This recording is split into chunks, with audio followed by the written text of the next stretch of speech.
Hello and welcome back to a new video where I try to make art. Today I will be attempting the evolution of Eevee. Well, at least one evolution. No, not you. No. No. Yes, this one. I start with a small round base. I've always wanted to try those special transitions you see on TikTok. Now watch this. Impressive, right? Let's do this magic again. I guess I'm a natural. I attach a twisted wire to the base and I add a long green sausage to cover the wire completely. And I remove all the bumps. I make it a bit thinner and start to model a leaf on a bit of wire. I attach it to the base and add some more leaves. I'm thinking of an oversized tulip under which Sylveon will be sleeping. I then paint it in a deep green.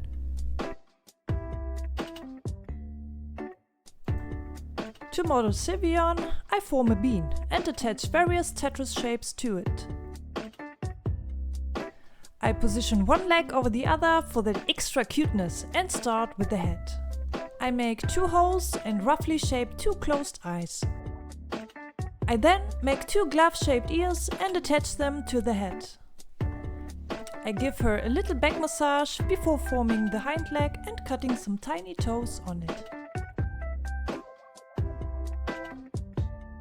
I attach it and form the tail that also kinda looks like a pointed glove. I press it to the back and make it smooth. Sylveon has a tiny bow on her left ear, so I make a tiny heart shape and a little dent on the other side. I put it on and don't try to touch it. Next, the long thingies that hang from the bow. I don't want them to just lay flat, so I try to force them into an interesting shape. And back to our oversized tulip. Since I already glued the cork to the wooden base and I can't tell what kind of wood that is, I don't want to risk baking it. So I use air drying paper clay to form an uneven ground. I also want to make a small stream out of resin. So I paint the rest of the base in the vibrant light blue.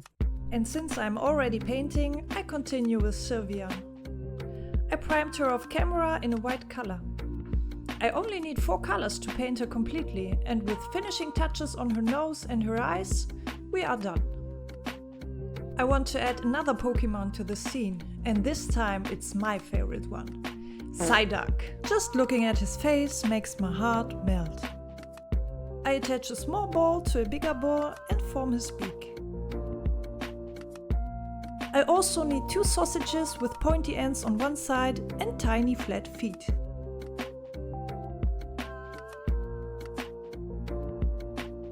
I switch back to the base. I added some more colored paper clay to the stream and can now finally paint everything.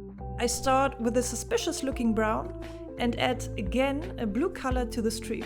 While playing Baldur's Gate, I also added a vine to the tulip. I felt like something was missing while kicking orange little butt cheeks. I made some flowers to glue to the vine. I made them in a light pink with a darker pink in the middle to give them more depth. Now I can just glue them onto the vine. I thought the green color was way too dark, so I painted the leaves in a lighter green. The green grass I have is way too yellow, so I need to adjust the color, same with the flowers. I want to have some blue ones on the ground, and I can now glue everything in place. I add some big and small stones to the landscape to make it a little more cozy and paint the big stones grey. Back to the tuft. Since it takes some time, I speed things a bit up.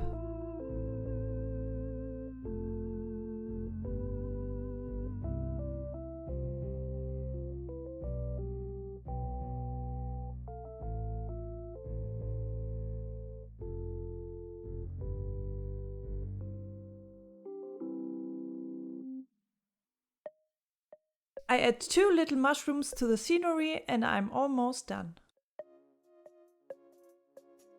I still have to paint my Psyduck. I use a vibrant yellow and a lighter version of it. I paint his eyes and his hair.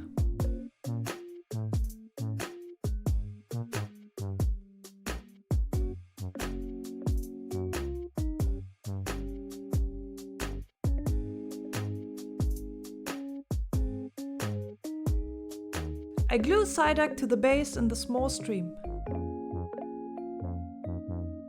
I mixed a drop of blue color into the resin and can now pour it into my base.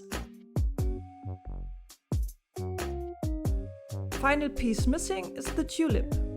It's quite straightforward.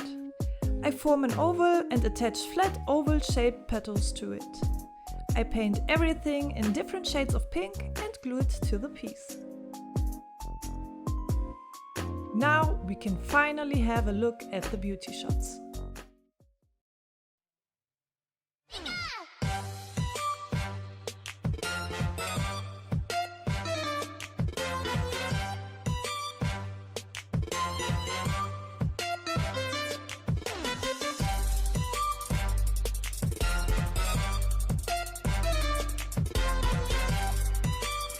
Thank you again for watching this video and see you in the next one.